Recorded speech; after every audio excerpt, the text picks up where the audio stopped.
I have just accepted Her Majesty the Queen's kind invitation to form a new government. Well, ladies and gentlemen, it's fantastic to be back. In this new era, we're taking a new approach. It will be uncensorable and uncancelable. We can't give in to those who say we can't do better. That is a disgrace. We can make the West great again. The status quo is not an option. Welcome to the Liz Truss Show Extra. Today I'm talking about Britain's economic collapse. The home of the Industrial Revolution is now in a state of perpetual decline. We've had economic stagnation for 25 years. Our debt is increasing. It's 100% of our national income. And we've had years and years of failed economic policy. Printing money, more and more government spending, particularly on welfare, more regulations, particularly on energy. We've put in some of the most stringent net zero policies in the world, meaning it's more expensive to consume energy than virtually anywhere else in the West. We've also adopted a policy of mass migration that has squeezed the incomes and resources available to people across our country. But despite this dire state, British economic discussion has been reduced to a pantomime by the mainstream media. They like to talk about things like the Chancellor crying on the front bench, or hapless bureaucrats leaking the budget a few hours early. They call for the heads of people making mistakes rather than analysing the underlying cause of Britain's tragic stagnation. Meanwhile, we see towns and cities across the UK dying. Once proud homes of industry, the car industry, the steel industry, the cotton industry, the wool industry, these old industries are being killed off by crazy net zero policies. But it's also stopping new industries emerge, industries like AI, that rely on low-cost energy, easily available land, and a process that makes it easier to build. None of these things are happening. And we see the consequences every day. More millionaires are leaving Britain per capita than any other country in the world. The taxes have gone up as people shoulder more and more burden. We now have the highest taxes in our history. The government is spending 45% of GDP desperately trying to prop up the economy while the private sector shrinks. Today, I'm joined by leading economist Ewen Stewart. He's a member of the Growth Commission that advocates supply-side policies. He's also the director of the Institute for International Monetary Research at Buckingham University, and it's great to have him on the show today.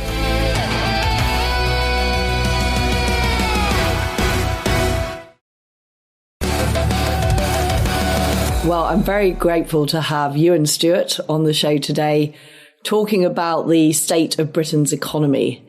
And we've recently heard that Britain is now poorer than Mississippi.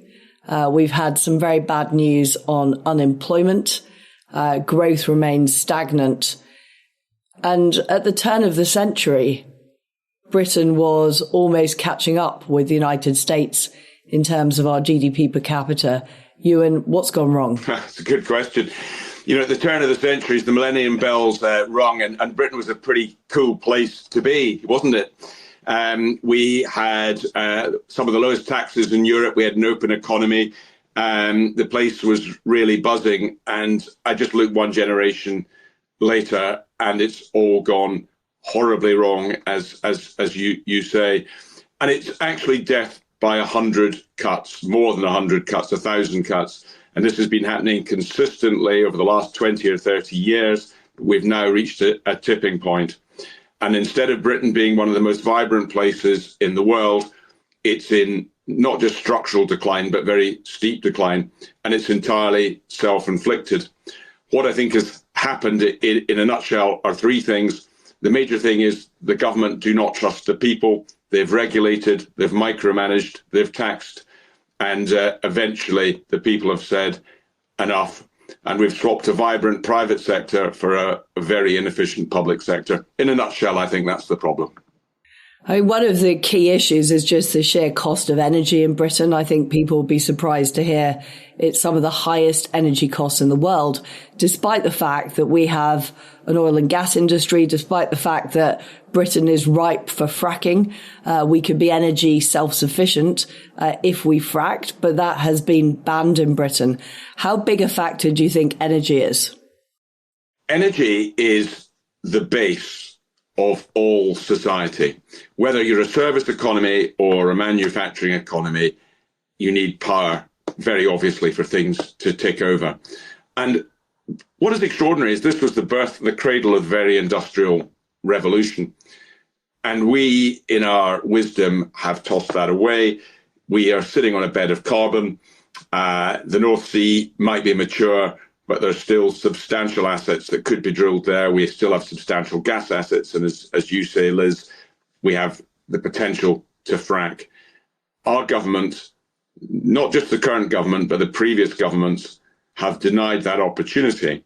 And as a result of that, energy costs in Britain are almost 4 times more expensive than the average in the United States of America. And as a matter of fact, are the highest in the G20. And a multiple of many European countries. Now, this is objectively absurd when actually, relative to many parts of the world, we're sitting on carbon. This is an act of self-harm. And the irony is, this affects not just industry, which is in structural decline as a result of this policy. I mean, why would you? There's many factors. Energy is part of that mix, an important part. But it's also a massive transfer from the poorer elements of society to the richer elements, simply because energy is a baseload cost. And if you're paying 3 or 4 times what you are in America, that affects those in lower incomes more than higher incomes. So leftist governments adopting a net zero strategy, it's an act of self-harm, frankly. But I was in government for 10 years, and what I saw was that a lot of the impetus from this wasn't coming from elected politicians. It was coming from the international Davos elite who were pushing net zero very hard. It was coming from the bureaucrats who were, even after we left the European Union, taking directions from the European Union. And it was coming from a kind of captured corporate sector. You know, even oil companies like Shell and BP were advocating for cutting carbon, which seems insane because it's the opposite of their business model. Why do you think, Euan, that Britain was more influenced by this than, let's say, the United States of America? Because you still had, you know, Biden in power. You had a huge pressure from the environmental NGOs in America, but seemingly Britain caught the cold a lot worse. It has, and it's not just on net zero. Britain has become, I think, regulation central of the world. Now, some of it was political. Boris Johnson, in his wisdom, brought forward the alleged date for Britain to be net zero. So there was a political element to this. But actually, broadly, you're right. The majority of this decision-making came from some of the groups that you've mentioned and our own civil service. And indeed, elements of the private sector supported it. They supported it not because it was in the national interest. They supported it because they saw an economic opportunity. And that economic opportunity wasn't one to create cheap power. It was that if you were told that you set up a wind farm and you've got a particular return based on subsidy for the next 25 years, why wouldn't you do that? Even if it's an act of harm for the country, it's not necessarily an act of harm for the individual. So what they've done is they've set up a very clever network of incentives, which are perverse incentives. They're not market incentives, to invest very heavily in power networks, which are adding manifestly to the cost of households and British industry. It's a very interesting point you make. I mean, the world is abandoning net zero. I mean, Trump's America is not interested. Russia, for obvious reasons, is not interested. China, although some people say that they're adopting a green strategy. That's a fallacy. The vast majority of their power is carbon related and much cheaper than our power. And India is an emerging economy. Frankly, what we do is irrelevant. This is an act of self-harm. But we've become, I think, a post-truth society here.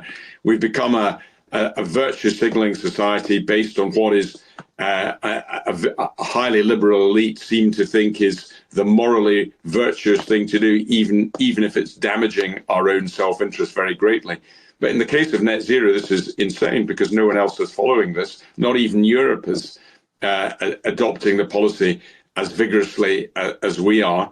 But I think there's some light at the end of the tunnel. I think the population are beginning to understand just how expensive our power is, how dishonest our debate has been about the cost. And even today, those that favour net zero, they still claim their wind turbines are cheaper. That is manifestly not true. I would say to them, if they think that's true, how can it be our energy so expensive? How is it that the British population have not really rebelled against what's happening? Because we've seen our towns and cities with successful steel plants or car plants, those plants are closing down.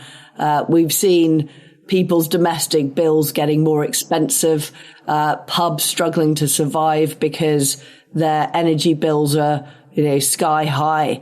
And yet people will still spout the sort of climate change mantras.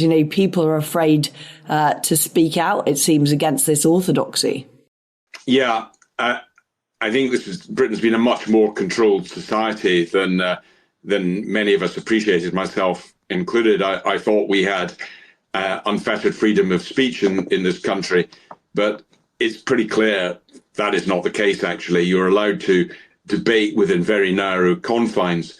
I think there is some hope, though, particularly on the net zero issue, that I think people are beginning to, a lot of people are beginning to understand, actually, the degree of insanity that our elite have indulged in here.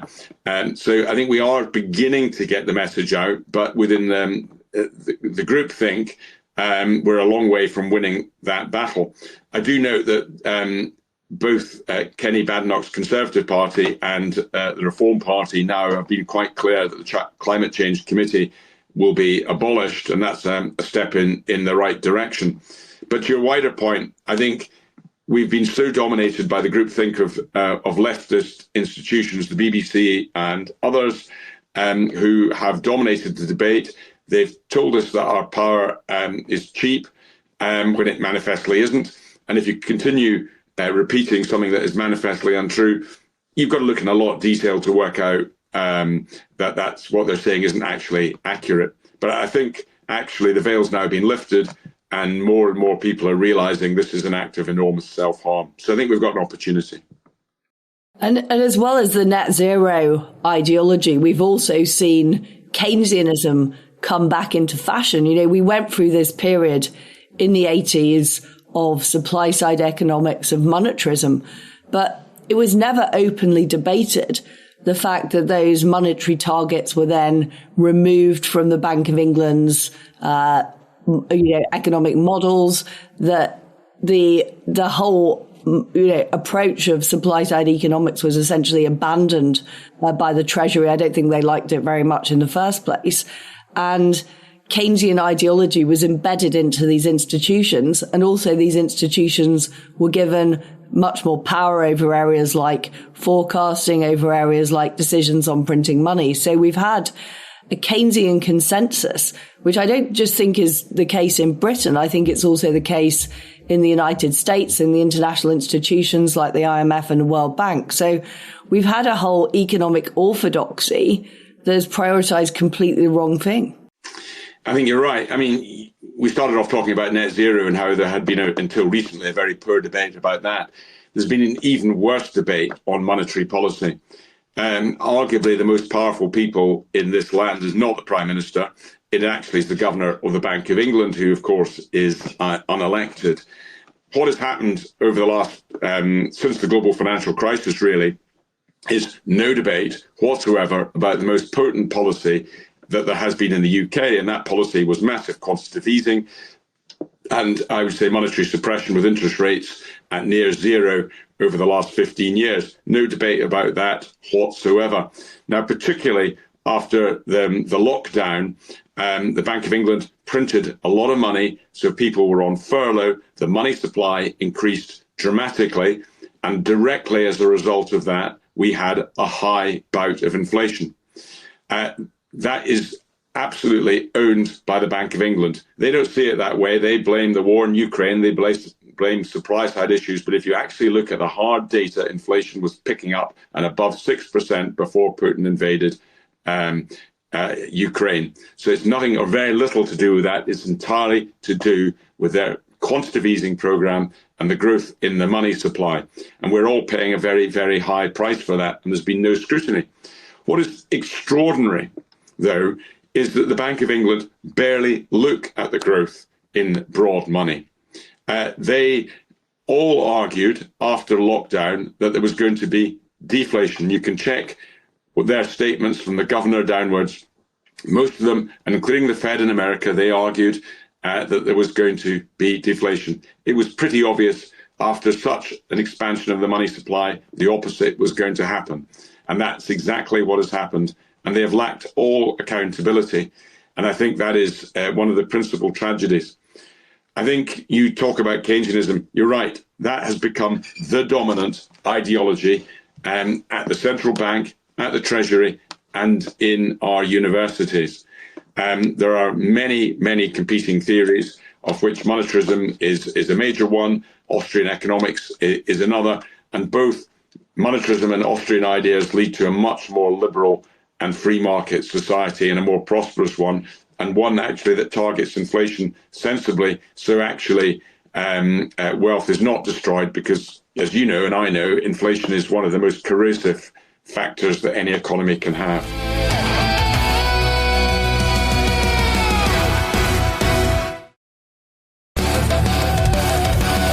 What we're seeing in America now is we're seeing Trump, Scott Bessent, his Treasury Secretary, taking on this orthodoxy, openly challenging the Federal Reserve.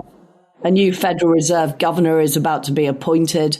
We're seeing also the return of supply-side economics. But what it seems like to me is even in America, they are still fighting an orthodoxy which is dominant in the institutions. Do you think that we can successfully fight this battle in Britain? And how can we coordinate with our allies in the United States to actually take on this failing orthodoxy that has led to stagnation, not just in Britain, but right across Europe?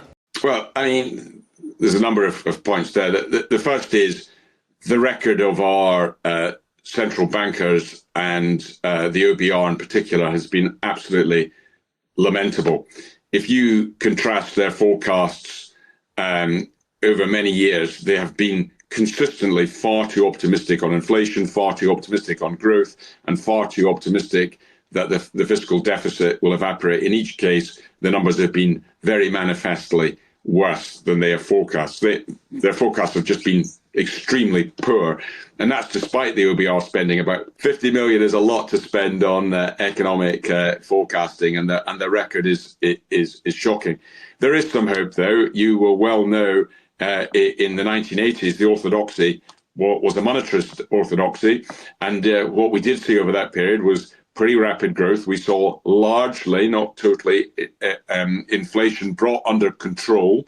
And really, it was only at the end of the 1980s when the then Chancellor ceased to target monetary policy that inflation started to let rip again. So it's utterly bizarre that the central bank pays so little attention to money supply growth. Much will depend on who wins the next election and how they decide to organize and order the central bank and other primary financial institutions. What is very clear is that the current setup they're one club golfers, to paraphrase what a previous chancellor said. They're looking only at one aspect. They're looking at Keynesianism. I think that philosophy is bust. I think it is a centralizing, controlling philosophy which doesn't dynamically look at the impact of supply side reforms and what that could do to the economy. And it certainly doesn't pay much attention to the growth in the money supply. We need a complete overhaul and a completely new intellectual architecture if we're going to solve these problems. But what's fascinating about what you've just said, Euan, is even by the end of the 1980s, after these policies had been successful, they were effectively being abandoned. So it's almost like they succeeded in bringing down inflation. They succeeded in driving growth. And then they thought, oh, well, we don't have to bother with this tough stuff anymore. We can revert back to Keynesianism. And what I worry about is the temporary nature of those changes in Britain, that they were never really embedded into the orthodoxy, that the powers that be went along with them whilst there was an emergency. But once the problem was perceived to have been fixed, they started back to their old tricks of trying to get closer to the EU, bringing back Keynesian economic policy. And that's where we've been ever since. So there is a deeply embedded, deeply rooted orthodoxy which has failed Britain, not just since, the 90s, but this has been in place, since the early 20th century. It's going to be a major battle to uproot these people, isn't it? It is. I think you're absolutely right. What has happened is that people didn't embrace what Margaret Thatcher was about. Margaret Thatcher inherited a catastrophic economy after the problems, the consensual problems, really from the end of the war, manifesting itself in near bankruptcy and strife in the 1970s. She turned that economy around pretty quickly by actually adopting an earlier philosophy, which was based on supply-side reforms, a smaller state, trusting the people, and actually sound money controlling the money supply. But unfortunately, the Conservative Party didn't really believe it. She was an aberration against what I would describe as their wet, consensual philosophy that was prepared to go along with a leftism. As soon as she was deposed, very quickly John Major started to undo what she'd done. He moved, as he saw it, to the centre, which he thought was cosy. His prime minister ministerial period was an absolute disaster, as you'll recall. There was the ERM crisis, which was a self-inflicted crisis from joining a rigid exchange rate mechanism. He splurged money on the public sector. He started to increase regulation, and very gradually we started to undo the hard-won victories from the Thatcher period. Now, of course, no period is ever a complete golden age, and what Margaret Thatcher achieved in the 1980s, we have to do something a little bit different this time. Times are different, but the underlying message has to be the same, that the bedrock of a successful society is stable money, so people can plan for the future. The bedrock of a successful society are moderate and fair taxes. So there's a proper safety net, to be clear, but when the state is spending almost half the entire GDP, that is well beyond what is fair and reasonable. We need to go back to a regulatory environment which is trusting the people and not assuming that they can't be trusted. I mean, what is regulation? It's a bit like saying, my way is better than your way. You will adopt what I want to do. But that actually stifles, if it's done to too high an extent, innovation and creativity. So we've got a highly regimented society now with a very weak private sector, where the state's become the dominant actor. And actually, unsurprisingly, that's crushed growth and it's crushed opportunity. But the truth of the matter is, Thatcher was the aberration. People in her own party didn't really agree with what she was doing, despite the fact that the results were manifestly and very obviously to the benefit of the majority of society. No policy group is ever going to make 100% of people the winners, but the vast majority. And Britain moved from being a European basket case very quickly to being a beacon in Europe. And there's some hope in that, actually. if we can change the delta and start to give people hope, we can start to recover quite quickly.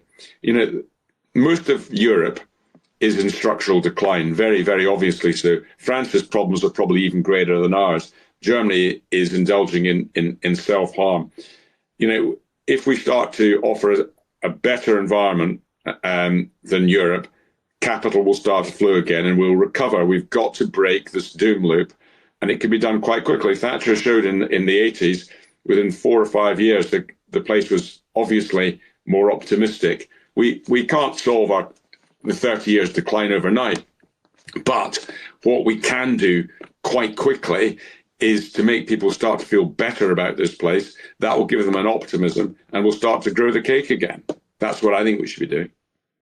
But do you think, Euan, that things will have to get worse before they get better? So what happened in the 70s was Britain had to go to the IMF for a bailout in 1976. And that's what gave the impetus. And some of those monetary policies actually started under the Labour government at the end of the 1970s because of necessity. Do you think we're headed for that kind of fiscal crisis? Or do you think that Rachel Reeves and Keir Starmer are going to be able to muddle along until 2029? My working assumption is they will muddle along until 2029. I think there would have to be, to use the jargon, an exogenous shock. And there's no firepower in the locker.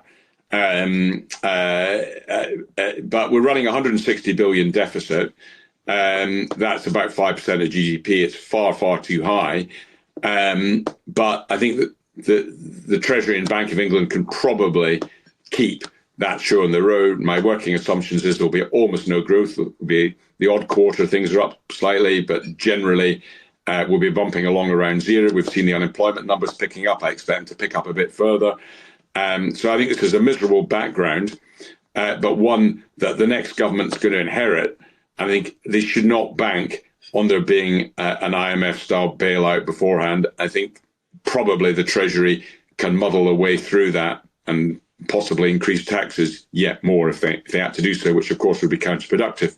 So my working assumption is the next government, whether that's light blue or dark blue, is going to have to deal with basically a 150, 160, 170 billion annual deficit. We'll be up to almost 4 trillion of debt at that point, and almost no growth, and probably inflation that is elevated. So it's a very weak backdrop for them. What they need to do, in my mind, is immediately cut spending quite materially. You're going to have to make some very difficult decisions.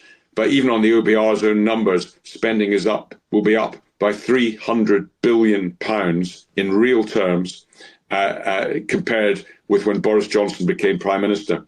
So when we've looked at this, we've called for spending cuts of initially 100 billion. That sounds a very large number, but that's about 7% of total spending, and that should be extremely doable. There's a lot of ways we could do that. We can dive into the detail if you want, but and then we need to recycle probably 2/3 of those spending cuts into carefully targeted tax cuts. I would probably focus on, as I think your budget did, on the Laffer curve effect of trying to create wealth. So I think we would have to target across the entire economy for political reasons, but particularly at the top rate, and that benefits all. I would also target stamp duty, which I think is an egregious taxation and actually is counterproductive. But that's the starting point. We've also got to make work pay. There's got to be a sufficient gap between benefit payments and working payments, and that gap isn't there. It beggars belief. There's 9.1 million people in Britain of working age not working, so the raw unemployment figures just simply don't pick up the reality of employment. And we've absolutely got to address urgently the cost of energy, as we discussed at the start of this conversation, but also regulation, particularly in terms of employment and in financial services, which is utterly out of control. we've got to ask ourselves, of course, it's nice to have a very cuddly employment policy, very high minimum wage, a job for life culture, etc.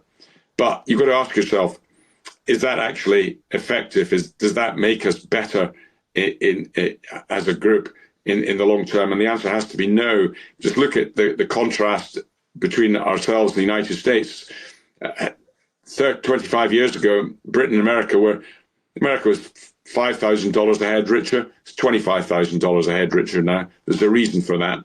Their growth has picked up. This is not a rich country phenomenon where growth evaporates. This is a European phenomenon because we've become the high tax, high regulation, high state control, centralized capital of the world, where other parts of the world offer far more liberal and balanced policies. That is why we are in decline.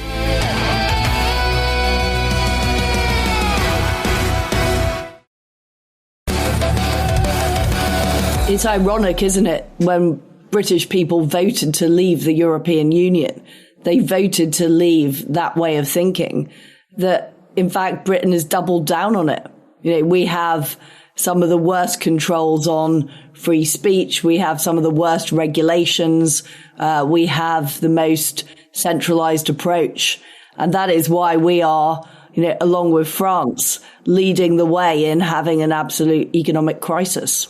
Well, the irony is people voted to leave in 2016 for a variety of reasons. But one of the overwhelming reasons was to take back control. And that meant people were sick, tired of the degree of control they were getting in their lives. They thought that control was coming from Brussels, and some of it surely was. What they did not expect was our establishment to double down on that and make this country yet more European by actually copying European tax levels and outdoing Europe in terms of regulation, and actually outdoing Europe in terms of migration flows. So they did the exact opposite of what the instructions from the people were. And that has had a profoundly damaging impact on people's belief in this as the democratic process. People expect their politicians to do what they say they're going to do, and they've done it absolutely, or have done until recently, the opposite. Certainly the Conservative Party did the opposite of what they promised. And I think that's pretty unforgivable, and that's why our political system is deeply, deeply fractured. And that's in itself a very bad thing. But ultimately, that shows that the British bureaucracy is at least as bad as the Brussels bureaucracy, and it is at the heart of the problems that Britain face. And it was turbocharged by Tony Blair. So even though Thatcher had her battles, the battles coming up are even more great. And what we know is that the next government, whoever leads it, is going to face a precarious position. And they're going to have a bureaucracy that are not on their side. They're going to have a bureaucracy that believe in mass migration, in Keynesian economics, in net zero. How do you think that can be taken on, Euan? I think this is the critical question. Winning an election is the easy bit. Actually, changing the country is a lot harder. You've got more experience in this than me. You've been a front-rank minister for at least 10 years, and you've seen how the civil service operates firsthand. But we've really got a system of government now where as you point out, that Tony Blair has changed our government. So, after the Second World War, Clement Attlee wins. He adopts his socialist agenda, which he's entitled to do, and the civil service adopts that. Thatcher wins, and her agenda is adopted, and democracy is seen to be done. Tony Blair wins, and his agenda is adopted. But what Tony Blair does is change the nature of the Constitution. He creates a Supreme Court. He outsources a huge amount to the quangocracy. I think they're now spending about 400, if not billion per annum, which is about a third of all spending, which is largely outside ministerial control.